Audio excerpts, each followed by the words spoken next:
Hello student, in this lecture we see the application of stack. As we know what is meant by stack. Stack is a collection of element that will be stored and stored using one end and deleted using one end, call that top. Okay, means element जे आहे ते आपण स्टॅकमध्ये push करतो आणि pop करतो by using one pointer that is called as top pointer. तर अशा स्टॅकचे हा स्टॅक कुठे कुठे यूज करू शकतो. त्यातलं पहिलं ॲप्लिकेशन आहे reversing of string. It is a very simple application. If you wish to reverse a string, the characters of string are pushed onto the stack one by one as the string is read from left to right. And once all characters of string are pushed onto the stack, they are popped by one. इथे काय होतं आहे, ज्यावेळेस आपण एक example घेऊया. Stack हे नाव आपण काय करतोय, पुश करतोय तुमच्या स्टॅकमध्ये.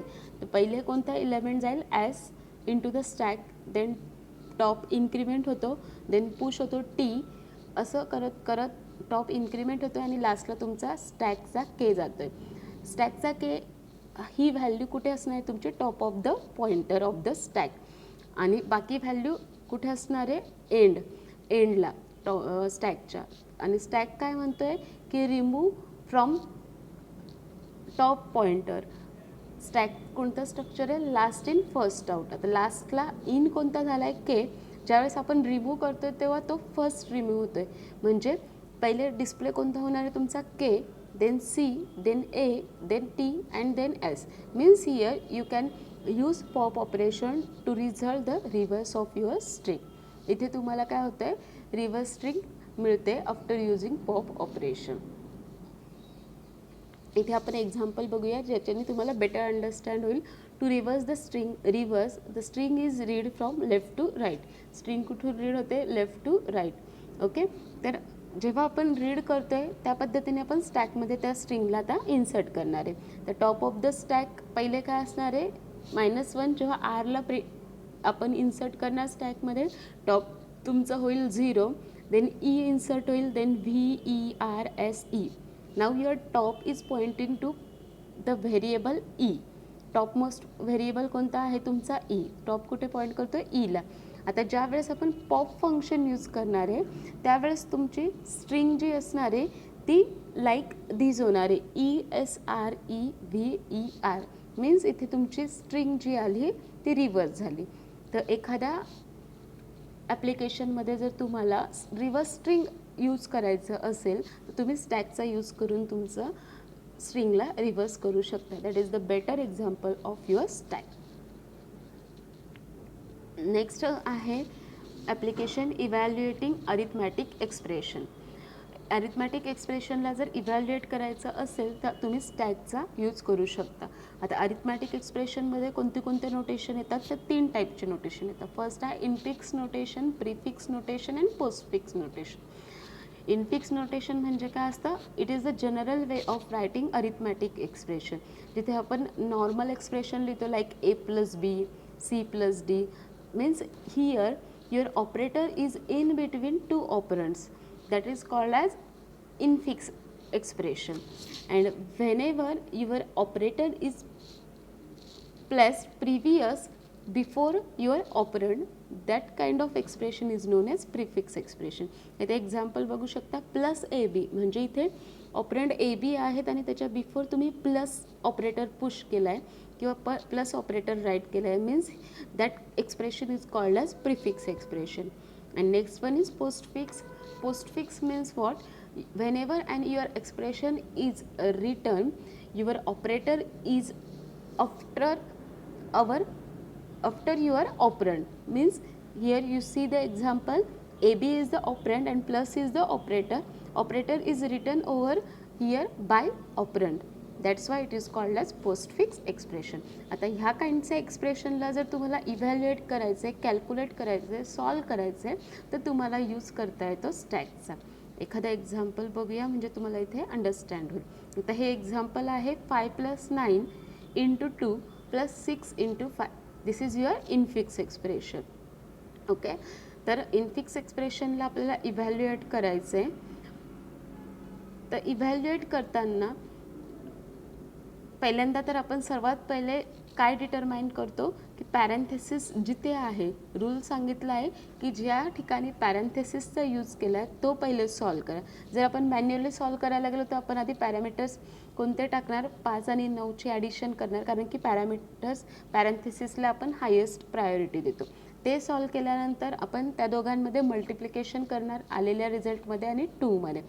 सेम नेक्स्ट साईडला 6 × 5 दिलं आहे, हायेस्ट प्रायोरिटी मल्टिप्लिकेशनला असते, मल्टिप्लाय करून घेणार आणि मग दोघांच्या रिझल्टला काय करणार, ॲड करणार. That is the manual way of evaluating your expression. When an evaluation order is desired that is different from that provided by the precedence, parentheses are used to override the precedence rule. कधी पण तुम्हाला जर एखादं expression evaluate करायचं असेल तर त्यावेळेस तुम्हाला प्रेसिडन्स रूल आणि पॅरेंथेसिसचे रूल्सचा यूज करूनच त्या एक्सप्रेशनला इव्हॅल्युएट करता येतं. इथे एक एक्सप्रेशन बघूया.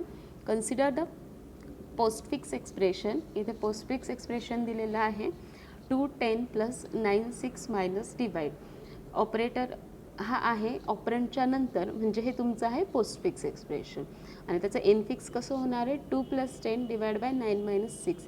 तिथे ॲन्सर काय ते 10 + 2 आधी पॅरेंथेसिसवाला ब्रॅकेटवाला रिझल्ट काढून घेतला 12 आणि 3, त्यांच्या दोघांमध्ये डिवायडेशन अप्लाय केलेलं आहे 12 / 3 ॲन्सर बिकम्स 4.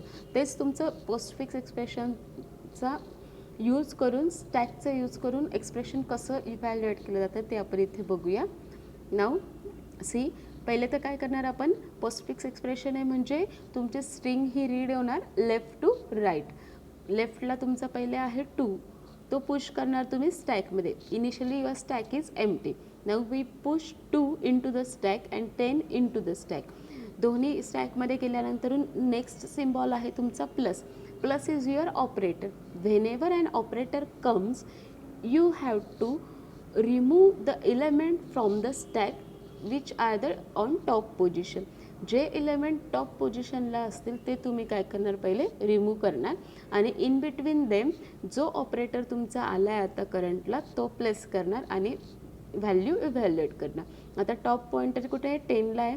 पहिले 10 पॉप करणार, देन 2 पॉप करणार, देन कॅल्क्युलेट करणार 2 + 10 = 12 because plus is operator comes over there and result becomes 12. Now again push that result into stack for further evaluation.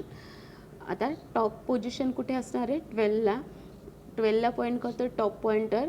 जेव्हा आपण नेक्स्ट एलिमेंट इन्सर्ट करणार त्यावेळेस तुमचा टॉप इन्क्रिमेंट होणार. आता एक्सप्रेशनमध्ये नेक्स्ट व्हॅल्यू आहे 9. your top will be incremented by 1 and in the stack 9 will be inserted. next value आहे 6. टॉप तुमचा इन्क्रिमेंट झाला, व्हॅल्यू इन्सर्ट झाली 6. जेव्हा ऑपरंड येतो तेव्हा व्हॅल्यू स्टॅकमध्ये जाता आणि जेव्हा ऑपरेटर येतं तेव्हा व्हॅल्यू पॉप होतं स्टॅकमधून आणि ज्या व्हॅल्यू पॉप होत आहे त्यांच्यामध्ये त्या ऑपरेटरचा ऑपरेशन परफॉर्म होते. आता मायनस आलं आहे, minus is your operator. Whenever operator comes top of the stack value will be pop. आता टॉपला काय आहे तुमचा 6 आणि 9 दोघं पॉप केले. आता 9 आणि 6मध्ये मायनस ऑपरेटर यूज करून त्यांचं ऑपरेशन परफॉर्म करून रिझल्ट फाइंड आउट केला, that becomes 3. Now that 3 again inserted into your stack where the top position is pointing. Now 3 is inserted above the 12. Again check next expression value, that is divide. Divide is again operator. Pop your stack pointer value. First pop 3, second pop 12 and in between them place divide operator. 12 divided by 3 equals to 4. Now result becomes 4 and your answer is 4. This is the way to evaluate any expression by using stack. Got it?